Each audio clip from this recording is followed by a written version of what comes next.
J'aimerais lire avec vous un premier texte, s'il vous plaît, qui se trouve dans 2 Corinthiens, au chapitre 5 et à partir du verset 17.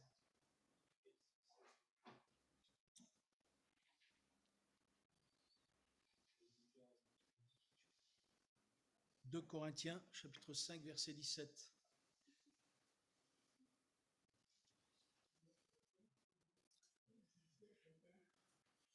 C'est un texte que l'on connaît, c'est un texte que l'on entend régulièrement, mais en fait, c'est un texte qui, quand on regarde à nos vies, il pourrait nous gêner. Et je crois qu'il faut vraiment que ce texte soit gravé dans nos cœurs. Parce que Dieu nous appelle à des choses bien précises. J'en parlais dimanche dernier encore, des plans de Dieu pour l'Église, les rôles de Dieu pour l'Église.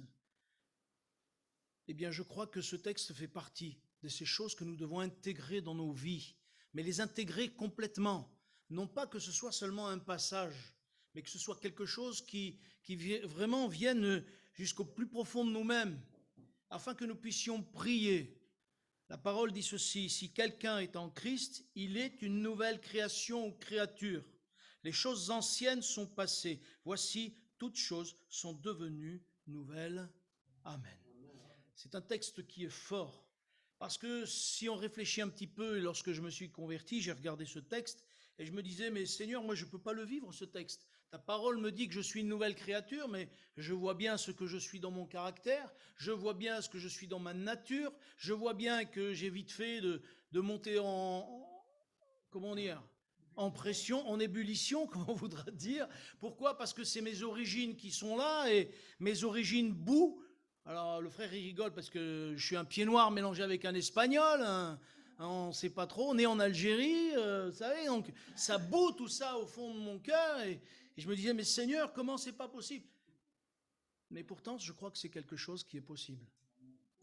C'est quelque chose que nous devons vraiment prendre à cœur. Je crois que notre conversion, ce n'est que le début, notre baptême, c'est que le début. Mais nous devons toujours courir vers ce but de dire, je veux devenir meilleur. Je veux encore plus m'améliorer. Je veux que, Seigneur, tu me transformes, afin que ce caractère de misère, il soit de plus en plus éteint et que ce soit de plus en plus Jésus-Christ. Il y a toujours une autre parole. Cette parole déjà m'a choqué, mais il y a une autre parole qui m'a choqué. Toujours, et cette parole m'a toujours interpellé. Et elle m'interpelle encore aujourd'hui. Cette parole, c'est dans l'évangile de Jean, quand lorsque l'aveugle, vous vous rappelez l'aveugle, l'évangile de Jean chapitre 9, quand à un moment donné, les pharisiens disent à l'aveugle, mais comment ça se fait que mais c'est pas lui, c'est pas possible qu'il t'ait guéri.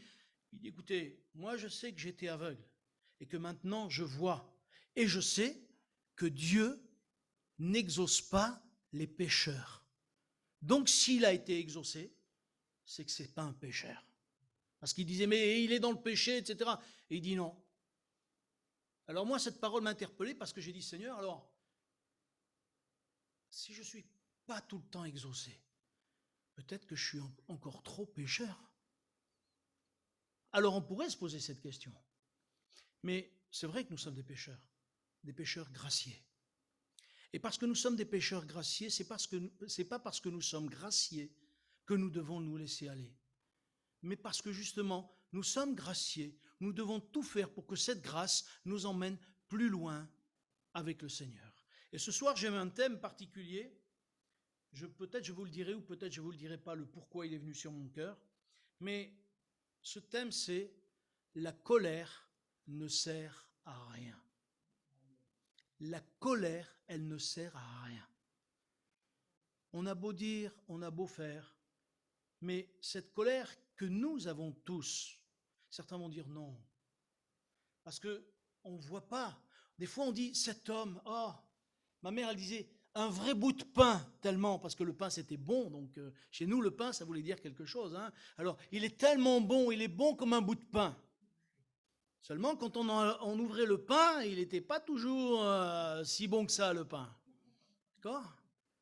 Et on se rend compte que c'est dans notre nature. Même les hommes de Dieu les plus célèbres ont eu de célèbres colères.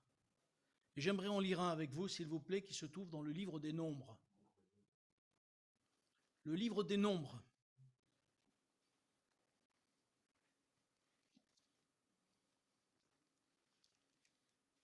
au chapitre 20.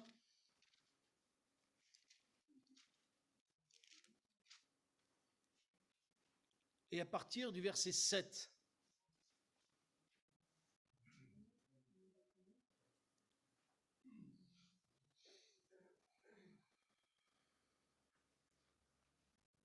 Vous y êtes? Il est écrit, l'Éternel parla à Moïse et dit, prends la verge et convoque l'assemblée, toi et ton frère Aaron. Vous parlerez en leur présence au rocher, et il donnera ses eaux. Tu feras sortir pour eux de l'eau du rocher, et tu abreuveras l'assemblée de leur bétail. Moïse prit la verge qui était devant l'Éternel, comme l'Éternel le lui avait ordonné. Moïse et Aaron convoquèrent l'assemblée en face du rocher, et Moïse leur dit, écoutez donc, rebelles, est-ce de ce rocher que nous ferons sortir de l'eau? Puis Moïse leva la main et frappa 2 fois le rocher avec sa verge. Il sortit de l'eau en abondance. L'assemblée but et le bétail aussi. Alors l'Éternel dit à Moïse et à Aaron, parce que vous n'avez pas cru en moi pour me sanctifier aux yeux des enfants d'Israël, vous ne ferez point entrer cette assemblée dans le pays que je lui donne. Ce sont des eaux de Mériba où les enfants d'Israël contestèrent avec l'Éternel qui fut sanctifié en eux. Amen. On se rend compte d'une chose, c'est que Moïse, Dieu lui dit, tu vas parler au rocher, il va frapper le rocher. Et il ne va pas le frapper une fois, il va le frapper 2 fois. Pourquoi? Quand on lit un petit peu avant, on se rend compte que encore une fois, le peuple, il murmurait. Le peuple, il en avait après Moïse, il en avait après Aaron, il en avait après tout le monde, parce qu'il n'osait peut-être pas se tourner contre Dieu et dire, Dieu, il y en a marre. Mais il se tournait contre Moïse. Et Moïse, agacé, on peut comprendre. On peut comprendre. Parce que la Bible nous dit qu'il y avait plus d'1 million d'hommes, 1,2 million, 1,3 million, je crois. Et en fait, quand on fait le calcul un peu, certains disent qu'il y avait entre 5 et 6 millions de personnes. Et c'est lui qui dirigeait tout ça. On peut comprendre que l'agacement était fort dans son cœur. Et que l'homme le plus patient du monde, c'est ce que Dieu dit de Moïse.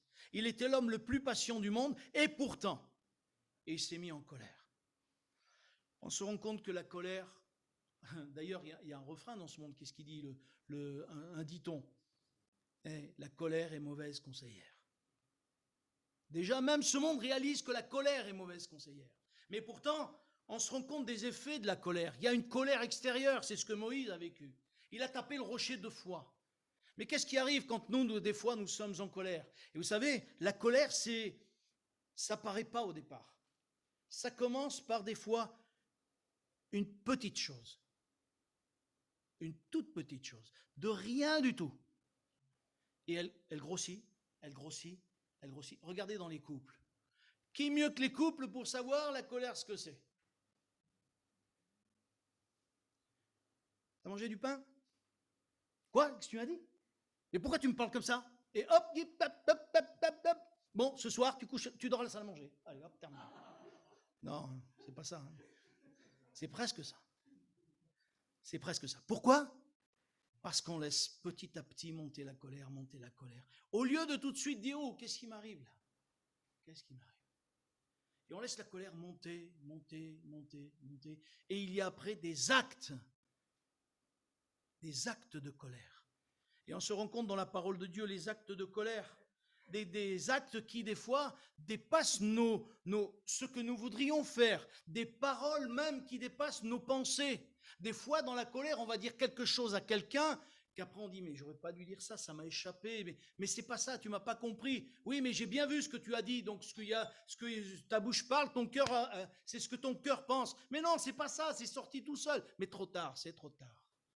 Pourquoi? Parce qu'on a laissé la colère monter. Et des fois, dans les familles, ça se passe aussi comme ça.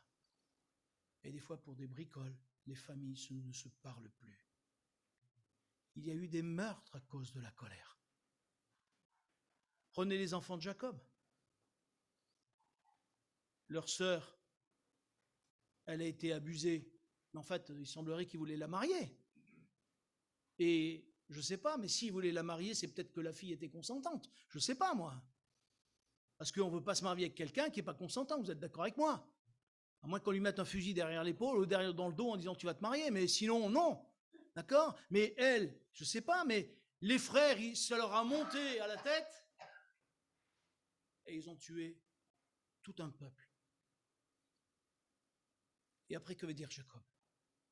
Maudit soit votre colère. Maudit soit votre colère. Mes frères et sœurs, la colère, c'est quelque chose que nous devons rejeter de nos cœurs. Mettez quelqu'un en voiture de calme et allez en ville avec lui à Lyon ou à Paris. Je vous donne une demi-heure. Au bout d'un moment, il va s'énerver comme pas deux. Regardez dans les bouchons quand on tombe dans les bouchons. À Vienne, oui, même à Vienne des fois. À certains feux,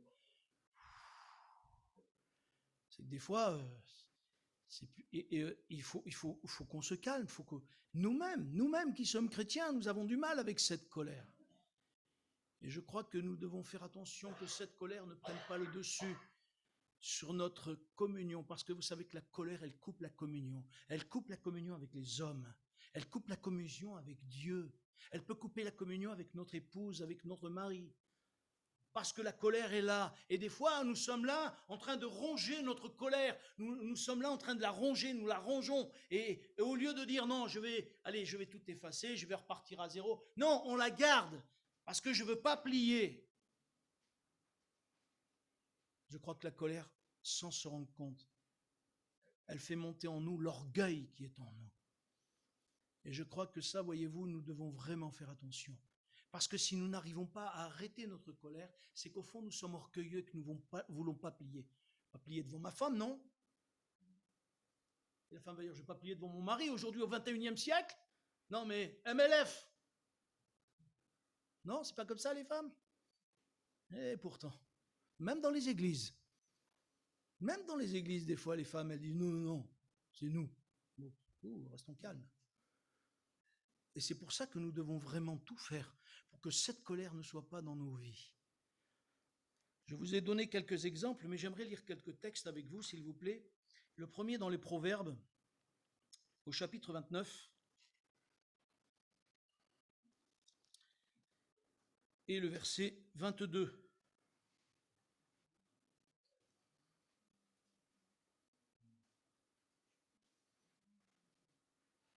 Proverbe 29, et la Bible parle beaucoup de colère.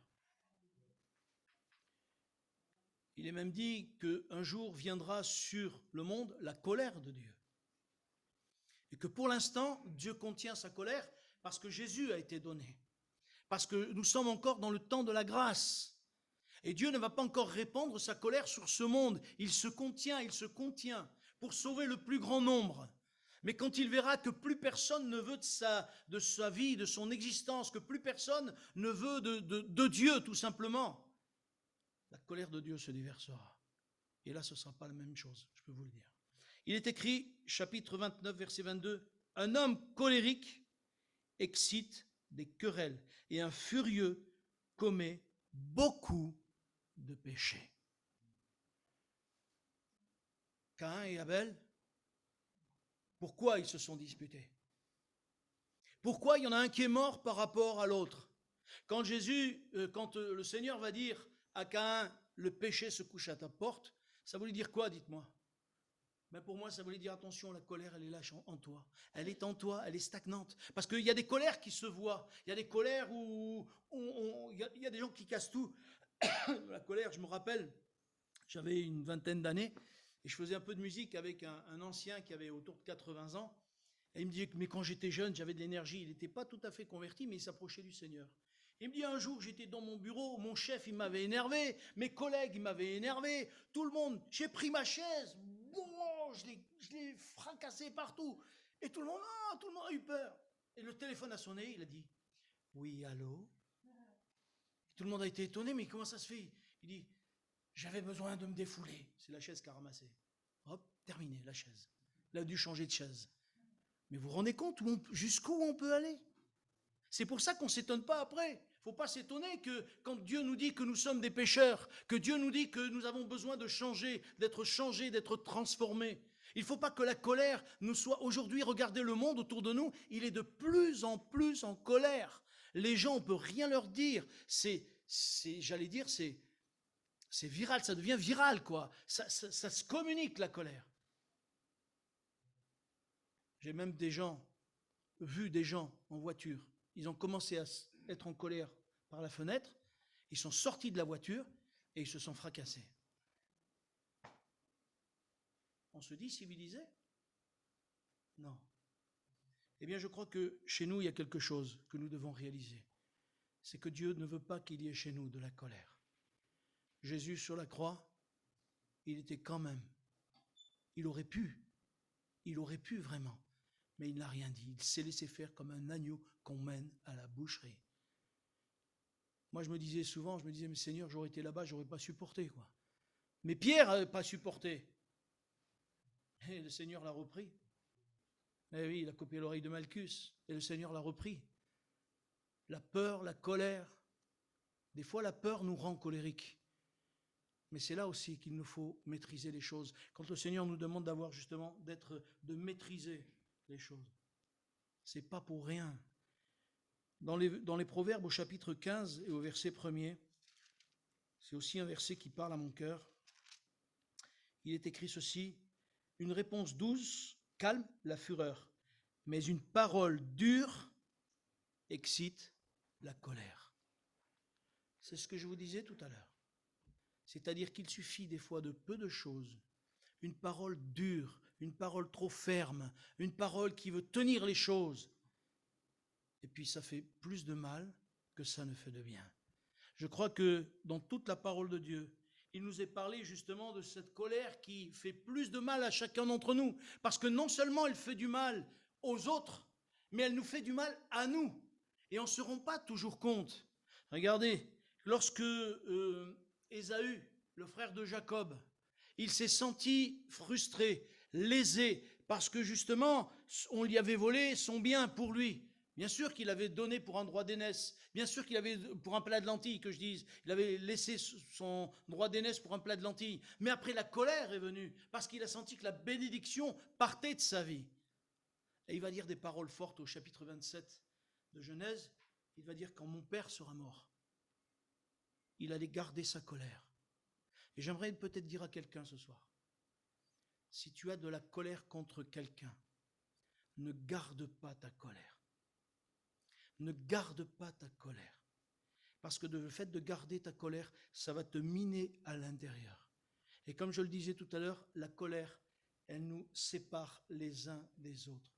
C'est pour ça que des fois même dans la communion fraternelle, il y a des frères qui restent en colère les uns avec les autres. Au lieu de passer l'éponge, au lieu de dire non, le Seigneur a pardonné, je pardonne. Ça aussi, ça fait partie des choses qui nous feront progresser.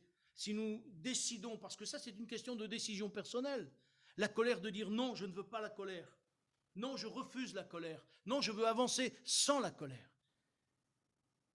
Si nous n'avançons pas comme ça, nous ne progresserons pas.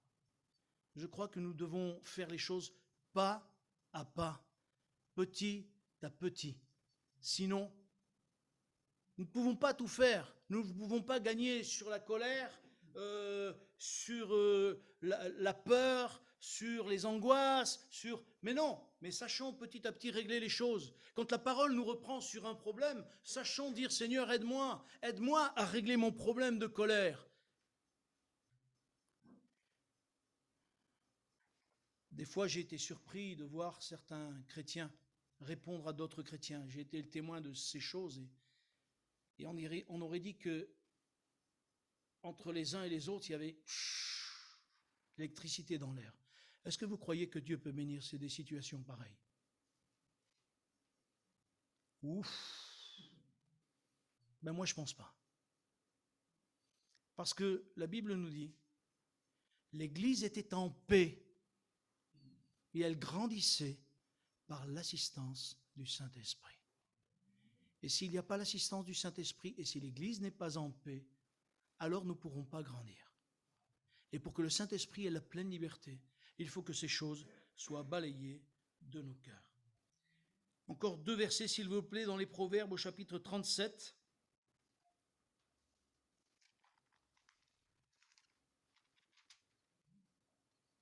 Non, les psaumes, Proverbes, non, 37, les psaumes. Et il n'y a personne qui me reprend en plus. Je dis Proverbe 37, il n'y a personne qui me dit non, il n'y a que 31. Mais vous dormez ou quoi? Vous voulez pas me mettre en colère? D'accord.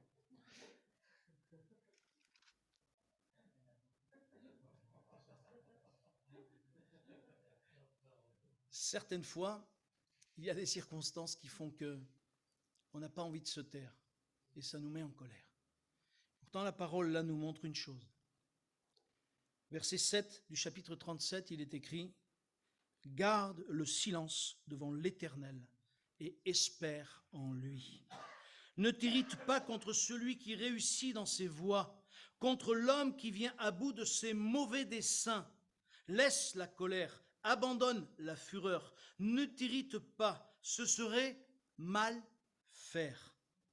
Car les méchants seront retranchés et ceux qui espèrent en l'Éternel posséderont le pays.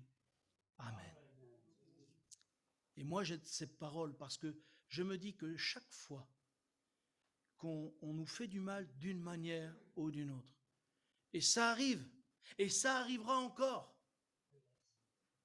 qui justifie? Dieu.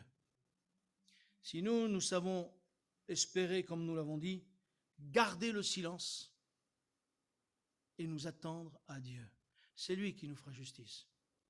N'essayons pas de nous faire justice nous-mêmes, même si la colère montera, parce qu'elle montera à un moment donné ou un autre, elle montera. Mais vous savez, comme le dit Éphésiens, c'est le deuxième passage que j'aimerais lire avec vous, dans Éphésiens au chapitre 4 et verset 26, et nous l'avons lu, je crois, avec M. Zanellato.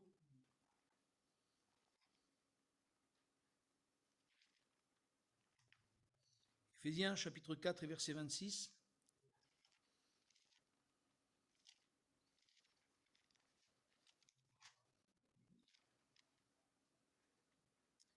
Si vous vous mettez en colère. Alors pour moi, quand je lis « si vous vous mettez en colère », ça veut dire que tu vas te mettre en colère. À un moment donné ou un autre, tu vas te mettre en colère, ma sœur et mon frère. C'est obligé. Parce que le diable va nous y exciter. Le diable, comme il a excité Caïn pour qu'il se révolte contre son frère, pour que réellement il ne puisse pas pardonner, pour que réellement il soit cette colère qui la rumine, jusqu'à même le tuer, c'est parce que justement, le diable va nous y exciter pour cela. C'est pour ça que la parole dit, si vous vous mettez en colère, ne péchez point, que le soleil ne se couche pas sur votre colère, et ne donnez pas accès au diable. Cela que tout à l'heure je disais que la colère des fois elle commence petite et c'est tout de suite, c'est comme un feu. Quand le feu il est petit, on peut l'éteindre. Mais si le feu a trop pris, c'est trop tard. Quand c'est trop tard, après c'est trop tard. Et certaines fois, il faut savoir dès l'origine mettre déjà le pied sur le feu et dire stop, j'arrête ça. Quitte à être humilié. Et ça fait pas plaisir d'être humilié. Ça fait pas plaisir de se retrouver devant les autres comme un moins que rien. Ça fait pas plaisir lorsque on nous secoue et qu'on nous traite comme moins que moins, et en plus, c'est comme si vous n'existiez pas. Alors la colère peut monter. Mais si on dit non, Seigneur, à toi la justice, c'est toi qui me feras justice. Vous ne croyez pas que Dieu va intervenir? En son temps, mais il interviendra. En son temps, mais il agira. Parce que le Seigneur, voyant que dans nos cœurs, il y a ce désir, il nous bénira. Tu veux changer, ma sœur? Tu veux changer, mon frère? Commence à dire, Seigneur, aide-moi à que je ne sois plus colérique. Aide-moi à ce qu'en voiture, je sois d'un calme, comme on dit, olympien. Vous savez ce que c'est, un calme olympien? Non? Vous connaissez le terme ou pas? Oui. Bon. Un calme olympien. Et que véritablement nous puissions dire, Seigneur, aide-moi à faire toute ta volonté. La colère, elle nous diminue. Un homme qui se met en colère, je ne sais pas si ça effraie des fois, mais ça fait monter de tout ce qui se passe en lui de mauvais. Parce que des fois, on a vu des hommes en colère qui étaient très calmes, et des hommes ou des femmes, parce que même des femmes, des fois, elles sont les plus dociles possibles, et il n'y a pas un seul mot de travers qui sort. Par contre, quand il y a la colère, je vous le garantis que les noms d'oiseaux, ils volent. Dans tous les sens et dans toutes les directions. Pourquoi? Parce que nous ne maîtrisons pas notre colère. Mais cette colère, mes frères et sœurs, nous ne pouvons pas la maîtriser nous-mêmes. Si Dieu nous a donné justement le Saint-Esprit, c'est pour que nous puissions grandir, progresser, devenir de nouvelles créatures. Mais ça, encore une fois, il faut le vouloir et il faut se battre pour devenir une nouvelle créature. Quand le Seigneur a fait ses promesses, il ne les a pas fait en l'air. Quand nous avons lu tout à l'heure, si quelqu'un est en Christ, il est en devenir une nouvelle création. Donc c'est évident que nous allons devenir de plus en plus une nouvelle création. Mais si nous ne faisons rien pour devenir une nouvelle création, le Saint-Esprit ne forcera pas nos cœurs. Parce que le Saint-Esprit ne force jamais personne à le suivre. Le Saint-Esprit ne force jamais personne à devenir meilleur. Si nous-mêmes, nous ne disons pas, Seigneur, aide-moi à devenir meilleur. Aide-moi à avoir le fruit de l'Esprit. Aide-moi à avoir la douceur de Jésus-Christ. Et la douceur, c'est l'inverse de la colère. Même Moïse. Alors vous voyez que nous avons du travail quand même, parce que nous n'avons pas la patience de Moïse. J'en connais pas, au moins sur la terre autour de moi, des gens qui ont la patience de Moïse. Et je vous garantis qu'il y a des fois dans notre vie, il y a des moments où il y aurait de quoi se mettre en colère pour des raisons. Mais est-ce que ça vaut le coup ? Que ceux qui n'ont pas le Seigneur Jésus puissent se mettre en colère, on peut les comprendre. Ils n'ont pas autre chose que la colère pour se révolter. Ils n'ont pas autre chose que la colère pour se manifester en disant « je suis pas content, on m'a roulé, on m'a escroqué, on m'a fait du mal, C'est normal, ils ont personne. Mais nous, on a le Seigneur des Seigneurs, on a le Roi des Rois. Et lui, on a juste à lui dire « Seigneur, tu vois, c'est injuste, je remets ça entre tes mains. Et si je remets ça entre tes mains, tu vas t'en occuper. » Et Dieu fera justice, parce qu'il est un Dieu juste. Et il sait vraiment donner à qui il doit donner ce qu'il doit donner. Parce qu'il est Dieu. Mes frères et sœurs, que ce soir nous puissions dire, Seigneur, aide-moi à changer. Et je vais vous dire pourquoi maintenant. Parce que je ne voulais pas le dire, mais je vais le dire. Parce que depuis ce matin, dans mon travail, au téléphone, pas au téléphone, on aurait dit que tout était fait pour m'énerver toute la journée. J'ai fini ma journée dans une colère. J'ai dit, mais c'est pas possible, ce soir je prêche, comment tu veux que je prêche? J'ai dit, Seigneur, mais qu'est-ce que je dois prêcher? J'ai dit, oui, la colère. Et je me suis rendu compte que j'avais besoin de me détacher de choses qui en fait, ça sert à rien de s'énerver, ça ne changera rien. La mentalité des autres ne changera pas parce que je vais me mettre en colère. C'est pas parce qu'ils n'ont pas fait ce que j'ai demandé, c'est pas parce qu'ils auraient dû faire des choses qu'ils n'ont pas fait que tout aujourd'hui c'était tout de travers. Mais il y a des fois comme ça, il y a des jours comme ça. Il y a des jours sans. Oui, il y a des jours sans. Et c'est là que j'ai dit, Seigneur, aide-moi à devenir vraiment quelqu'un qui n'a plus de colère. Et le Seigneur peut changer ça. Et pendant ces quelques moments que nous avons, encore un petit quart d'heure, si vous le voulez bien, j'aimerais que nous puissions prier déjà pour chacun d'entre nous en disant, Seigneur, enlève-moi la colère. Quel que soit ce qui arrive dans l'Église, enlève ma colère. Quel que soit ce qui arrive dans le monde, enlève ma colère. Parce que des fois, même dans le monde, lorsque j'entends les informations, ma femme, elle me dit, mais qu'est-ce que tu te mets en colère? Ça, tu vas rien changer. Je dis, c'est vrai, mais ça m'énerve, quoi. C'est injuste, c'est tellement injuste. L'injustice nous met en colère. Mais celui qui rendra justice, c'est lui. Et il revient bientôt. Alors que réellement, nous ne puissions pas, j'allais dire, couper notre communion d'avec Dieu, d'avec le Père, d'avec Jésus, à cause de notre colère. Seigneur, merci pour ces textes de la parole qui nous amènent à nous reconsidérer nos voies. Nous avons tellement besoin de toi, nous avons tellement besoin de changer dans notre nature, nous avons besoin d'être de nouvelles créatures comme tu veux que nous le soyons. Tu étais un homme de paix, toi tu ne te mettais pas en colère, tu as renversé les tables mais tu n'étais même pas en colère et ça j'en suis persuadé. Seigneur, merci parce que tu es un exemple en toutes choses. Et je veux te remercier parce que tu nous as donné ta parole afin que nous puissions être changés, transformés. Viens bénir mes sœurs, viens bénir mes frères, que la colère soit chassée de nos vies et que nous puissions être de nouvelles créatures comme tu le veux. Notre Père, je te le demande dans le nom de Jésus et je te dis merci. Amen. Merci Jésus. Merci Seigneur.